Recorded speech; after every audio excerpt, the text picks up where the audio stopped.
Your question, what if they genuinely need to change, especially by maturing? It's not your work. That's the short answer. The longer answer is immaturity is a flaw. And a bigger question around flaws, because this is really important as it relates to being human and having happiness, is that we all have flaws. And our flaws psychologically are the thing that occurred because of the maladaptive coping that we did in childhood to survive, right? Like that's the long and short of it.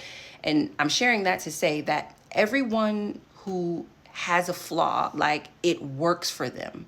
So when you say this person genuinely needs to change, you have to understand their desire to change isn't going to match your desire for them to change because this flaw works for them. Being immature works for this person. Now, we have to contextualize work, right? Because sometimes you can be like, oh, well, this person is in such a terrible situation. How is it working? Well, you're still in their life. That could be how it's working. We have to get to a point where we accept responsibility for our life as adults and we let other adults accept responsibility for their life. When adults accept responsibility for their lives, then they are met with natural consequences of their actions.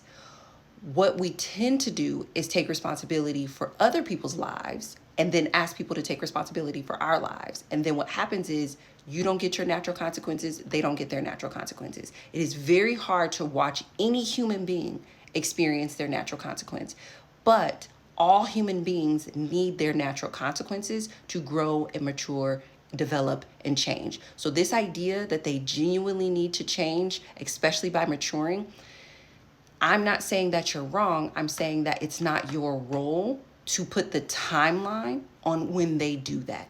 And if you believe they genuinely need to do it, then allow them to experience the natural consequences of being immature. That is the work, right? We're recognizing someone else's flaw. We have to allow the natural consequence of that flaw to play itself out. Most of us are not comfortable with that because we rather focus on them than focus on ourselves. You right now are experiencing natural consequences from your flaws. In the same way that you don't want to deal with your natural consequences, this person doesn't want to deal with their natural consequences. So you guys pair off and then toggle back and forth between skirting your natural consequences.